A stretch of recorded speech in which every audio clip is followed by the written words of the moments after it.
ಖಾನಾಪುರ ತಾಲೂಕಿನ ಹಲಸಿ ಗ್ರಾಮದಲ್ಲಿದ್ದೀವಿ. ಹಲಸಿ ಗ್ರಾಮವು ಕದಂಬರ ಎರಡನೇ ರಾಜಧಾನಿಯಾಗಿದ್ದು, ಅವರ ಒಂದು ಕದಂಬರ ಕಾಲದಲ್ಲಿ ಸಾಕಷ್ಟು ಐತಿಹಾಸಿಕ ಪುರಾತನ ದೇವಾಲಯಗಳನ್ನು ಗ್ರಾಮದಲ್ಲಿ ನಿರ್ಮಾಣ ಮಾಡಿದ್ದಾರೆ.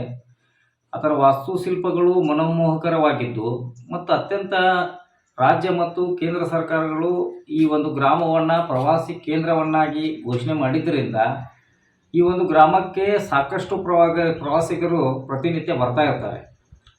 ಬಂದಂಥ ಪ್ರವಾಸಿಗರಿಗೆ ಮೂಲಭೂತ ಸೌಕರ್ಯಗಳ ಒಂದು ಸೌಲಭ್ಯ ಸಿಗಲಿ, ಅವರಿಗೆ ವಸತಿ ಸೌಲಭ್ಯ ಸಿಗಲಿ ಅಂಥೇಳಿ ಮನಗಂಡು ರಾಜ್ಯ ಸರ್ಕಾರದ ಒಂದು ಯೋಜನೆಯಲ್ಲಿ ಪ್ರವಾಸೋದ್ಯಮ ಇಲಾಖೆಯ ಆಗಿನ ಒಂದು ಸಚಿವರಾಗಿರತಕ್ಕಂಥ ಆರ್.ವಿ. ದೇಶಪಾಂಡೆ ಅವರು ಸುಮಾರು 50 ಲಕ್ಷ ರೂಪಾಯಿಗಳ ಅನುದಾನವನ್ನು ಮಂಜೂರು ಮಾಡಿ ಈ ಒಂದು ಸುಸಜ್ಜಿತವಾದಂಥ ಯಾತ್ರಿ ನಿವಾಸ ಕಟ್ಟಡವನ್ನು ಇಲ್ಲಿ ನಿರ್ಮಾಣ ಮಾಡಿದ್ದಾರೆ.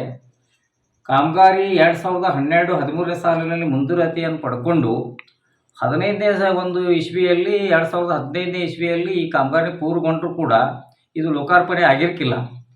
5-6 ವರ್ಷ ಮತ್ತು ಹಾಗೆ ಗತಿಸಿ ಹೋದ ನಂತರ ಶಾಸಕರು ಅಂದರೆ ಅಂಜಲಿ ನಿಂಬಾಳ್ಕರ್ ಅವರು ಶಾಸಕರಿದ್ದಾಗ ಅವ್ರ ಗಮನಕ್ಕೆ ತಂದಾಗ ಅವರು ಪಂಚಾಯಿತಿ ಜೊತೆ ಒಂದು ಮಾತಾಡಿ ಈ ಒಂದು ಕಟ್ಟಡವನ್ನು ಲೋಕಾರ್ಪಣೆ ಸುಧಾ ಮಾಡಿದ್ದಾರೆ.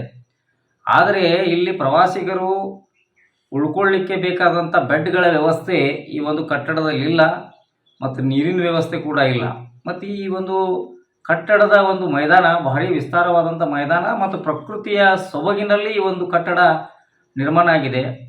ಮತ್ತು ಈ ಒಂದು ಕಟ್ಟಡದ ಕೂಗಳತೆ ದೂರದಲ್ಲೇ ಗ್ರಾಮದ ಸುಪ್ರಸಿದ್ಧ ದೇವಸ್ಥಾನ ಬೆಟ್ಟದ ಮೇಲೆ ರಾಮತೀರ್ಥ ದೇವಸ್ಥಾನ ಇದೆ. ಈ ಒಂದು ದೇವಸ್ಥಾನಕ್ಕೆ ಸಾಕಷ್ಟು ಪ್ರವಾಸಿಗರು ಪ್ರತಿನಿತ್ಯ ಈ ಒಂದು ಮಾರ್ಗವಾಗಿಯೇ ಹಾದು ಹೋಗ್ತಾರೆ.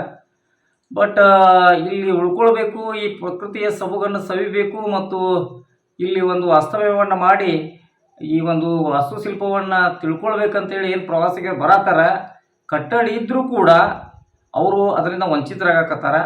ಗ್ರಾಮ ಪಂಚಾಯಿತಿಯವರು ತಮ್ಮ ಒಣ ರಾಜಕೀಯಕ್ಕಾಗಿ ಈ ಕಟ್ಟಡವನ್ನು ದಿವ್ಯ ನಿರ್ಲಕ್ಷ್ಯತನದಿಂದ ಮಾಡಕತ್ತಾರ.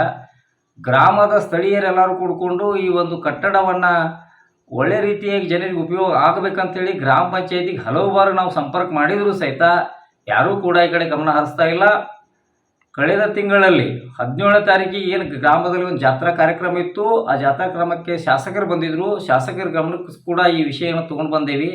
ಆದರೂ ಕೂಡ ಯಾವುದೇ ಅಧಿಕಾರಿಗಳು ಇನ್ನೂವರೆಗೆ ಇಲ್ಲಿ ಭೇಟಿ ಕೊಟ್ಟಿಲ್ಲ. ಮತ್ತು ಸರ್ಕಾರ 50 ಲಕ್ಷ ರೂಪಾಯಿದಲ್ಲಿ ಒಂದು ಒಳ್ಳೆಯ ಸುಸಜ್ಜಿತವಾದಂಥ ಒಂದು ಬಿಲ್ಡಿಂಗನ್ನು ಮಾಡಿ ಇವತ್ತು ಅನೈತಿಕ ಚಟುವಟಿಕೆಗಳಿಗೆ ಪ್ರೋತ್ಸಾಹ ಕೊಟ್ಟಂಥ ಪರಿಸ್ಥಿತಿಯಲ್ಲಿ ಇವತ್ತು ಈ ಕಟ್ಟಡ ತನ್ನ ಒಂದು ಇತಿಹಾಸ ಹೇಳ್ತಾ ಇದೆ. ಅದಕ್ಕಾಗಿ ಸರ್ಕಾರಕ್ಕೆ ನಾನು ಮನವಿ ಮಾಡ್ಕೊಳ್ತಾ ಇದ್ದೀನಿ. ಸ್ಥಳೀಯ ಶಾಸಕರು ಇರ್ಬೋದು, ಗ್ರಾಮ ಪಂಚಾಯತಿ ಇರ್ಬೋದು, ಅಥವಾ ಪ್ರವಾಸೋದ್ಯಮ ಇರ್ಬೋದು, PWD ಇಲಾಖೆಯವರು ಇರ್ಬೋದು, ಈ ಕಟ್ಟಡದ ಕಡೆ ಗಮನ ಹರಿಸಿ ಸರ್ಕಾರದ ದುಡ್ಡ ಫೋಲ್ ಆಗದ ರೀತಿಯಲ್ಲಿ ಮಾಡಿ ಈ ಒಂದು ಪ್ರವಾಸಿಗರಿಗೆ ಈ ಕಟ್ಟಡ ಉಪಯೋಗ ಆಗಬೇಕು, ಇಲ್ಲಿ ಸುಧಾರಣೆಗಳಾಗಬೇಕು ಅಂಥೇಳಿ ಈ ತಮ್ಮ ಒಂದು ಪತ್ರಿಕೆಯ ಮುಖಾಂತರ ನಾನು ಒತ್ತಾಯ ಮಾಡ್ತೀನಿ.